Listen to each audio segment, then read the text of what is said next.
જય શ્રી કૃષ્ણ, જય માતાજી દોસ્તો. 2026નું વર્ષ જ્યોતિષી દ્રષ્ટિએ પરિવર્તનનું વર્ષ છે. આજે આપણે વાત કરીશું મેષ રાશિના જાતકો માટે જૂન 2026ના મહિનાની. આ મહિનો શા માટે ખાસ છે? કારણ કે 2 જૂન 2026ના રોજ દેવગુરુ બૃહસ્પતિ 12 વર્ષ પછી પોતાની ઉચ્ચ રાશિ કર્કમાં પ્રવેશ કરી રહ્યા છે.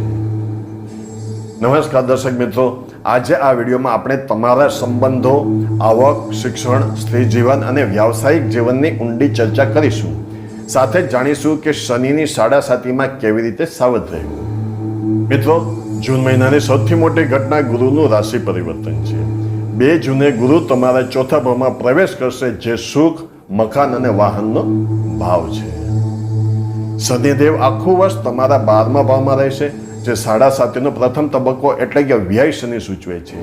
આ સમય ખર્ચ અને માનસિક શિસ્તની કસોટીનો છે. રાહુ તમારા 11માં લાભ ભાવમાં રહીને અચાનક ધન લાભના યોગ બનાવશે. 8 જૂને શુક્ર, 21 જૂને મંગળ અને 22 જૂને બુધ પણ પોતાની સ્થિતિ બદલશે, જેની અસર આપણે આગળ જોઈશું. નોકરિયાત વર્ગ માટે આ મહિનો પ્રગતિશીલ છે. 15 જૂન પછી સૂર્યનું 3જા ભાવમાં ગોચર તમારા સાહસમાં વધારો કરશે. જેઓ રિયલ એસ્ટેટ, ખેતીવાડી અથવા હોસ્પિટાલિટી ક્ષેત્રે છે, તેમને ગુરુના ઉચ્ચ પ્રભાવથી મોટો લાભ મળશે. વિદેશમાં નોકરી શોધી રહેલા લોકો માટે જૂનથી ઓક્ટોબર સુધીનો સમય શ્રેષ્ઠ છે. પરંતુ મિત્રો, શનિ 12મા ભાવમાં હોવાથી ઓફિસ પોલિટિક્સથી સાવધ રહેવું. ઉતાવળમાં નોકરી બદલવાનો નિર્ણય ન લેવો.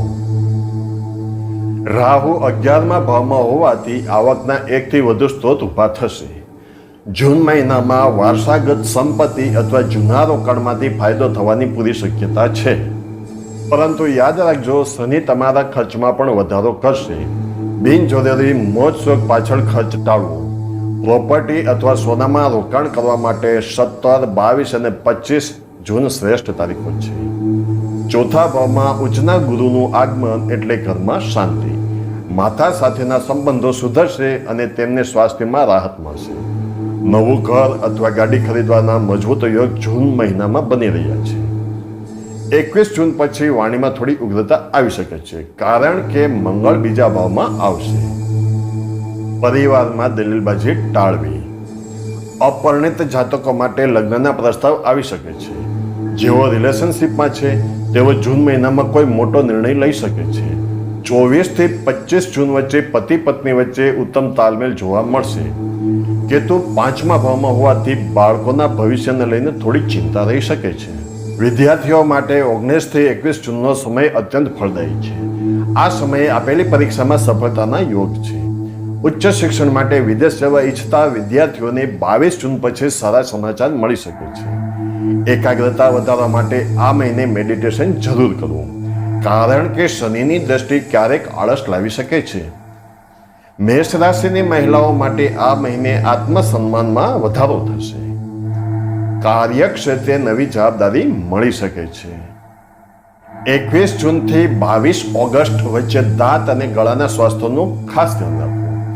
શરદી, ખાંસી અને આંખોની સમસ્યા પરેશાન કરી શકે છે. માનસિક શાંતિ માટે દરરોજ પ્રાણાયામ કરવાથી સાડાસાતીના તણાવમાં રાહત મળશે. મિત્રો, આપની રાશિનું રાશિફળ દર મહિનાની 19 તારીખે બપોરે 2 વાગ્યે આપણી ચેનલ લાઈવ ઇનિંગ લાઈવ પર મળી જશે, જે જોવાનું ચૂકશો નહીં. હવે જોઈશું મિત્રો આપણે ઉપાયો વિશે. તો દર શનિવારે સાંજે પીપળા નીચે દીવો કરો અને ઓમ શમ શનેશ્વરાય નમઃનો જાપ કરો.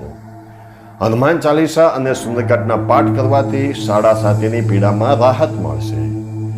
દરરોજ સવારે ઓમ એમ ક્લેમ સ્વ મંત્રનો 108 વાર જાપ કરો. ગરીબોને પગરખા અથવા કાળા તલનું દાન કરવું. મિત્રો, તમારા માટે શુભ તારીખો છે 2, 8, 11, 17, 22, 25 ને 29 જૂન. જ્યારે 15, 21, 29 ને 30 જૂન આ તારીખોમાં સાવચેતી રાખવી ખાસ જરૂરી છે. જૂન મહિનામાં નિર્જળા એકાદશી છે, જેનું વ્રત કરવાથી વિષ્ણુ ભગવાનની અસીમ કૃપા પ્રાપ્ત થશે.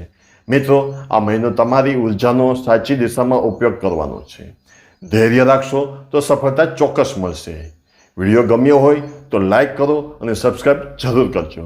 જય શ્રી કૃષ્ણ, જય માતાજી દોસ્તો.